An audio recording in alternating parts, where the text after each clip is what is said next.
Salut tout le monde, c'est Ellie, je vous retrouve aujourd'hui pour vous faire un haul livresque. Alors cette vidéo n'était pas vraiment prévue au départ parce que j'avais décidé de ne plus trop acheter de livres et au final j'ai craqué pour 2-3 titres que je vais vous présenter. Il se trouve que j'ai un Nose à côté de chez moi et qu'ils ont souvent des livres qui sont pas mal. Je ne sais pas d'où ils les sortent mais moi je suis très contente de pouvoir les avoir à 1 ou 2 euros.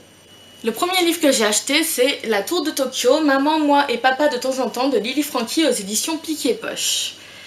Le Japon est un pays qui m'attire énormément et sans vraiment savoir de quoi ça parlait, j'ai voulu prendre ce livre parce que j'avais plus ou moins lu derrière qu'on racontait un peu la vie de Lily Franky qui est un artiste japonais.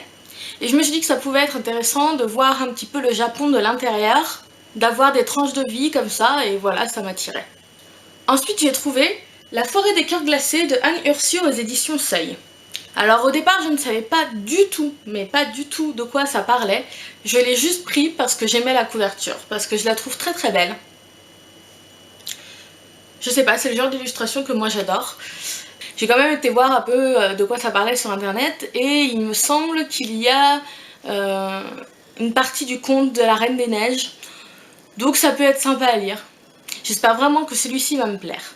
Et enfin, toujours chez Nose, j'ai pris 49 jours de Fabrice Collin aux éditions Michel Lafon. Alors c'est un tome 1, j'espère qu'il va me plaire et je ne sais absolument pas de quoi ça parle. Il y a une histoire de paradis. C'est tout ce que je sais.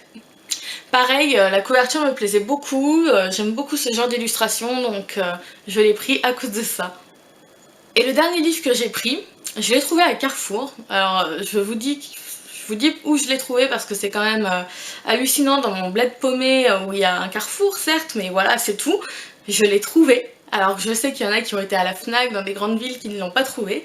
Et je ne pouvais absolument pas passer à côté, j'ai complètement craqué en le voyant. Je me suis dit non, tu l'achèteras plus tard et au final je l'ai pris. Il s'agit de Harry Potter and the Cursed Child. Voilà, quand il s'agit d'Harry Potter, je ne peux pas passer à côté, c'est impossible. Et puis je sais pas, j'ai pas réussi à me dire attends en octobre qu'il sorte en français, donc je l'ai pris en anglais. Alors j'ai vu des avis plutôt mitigés, ça me fait un petit peu peur. J'ai essayé de pas me spoiler, de pas trop lire les avis des gens, mais voilà, j'ai peur d'être déçue. Après on revient dans l'univers de Harry Potter, donc forcément il y a un côté qui va me plaire. Mais c'est pas pareil quoi, je sais pas, j'ai très très peur. Voilà, ce haul est terminé. Si vous avez lu un de ces livres, surtout n'hésitez pas à me dire ce que vous en avez pensé parce que c'est vrai que ceux que j'ai achetés à Nose, j'ai été voir sur Livre Addict, ils ont des plutôt bonnes notes. Mais il y a très peu d'avis finalement et donc si vous en avez lu un, dites-moi ce que vous en avez pensé, si c'est bien, si c'est pas bien, si on peut mieux faire ou que sais-je. Et même si vous avez acheté Harry Potter et que vous n'avez pas pu résister comme moi, dites-le moi en commentaire. Je vous fais de gros bisous et je vous dis à très vite dans une nouvelle vidéo. Bye!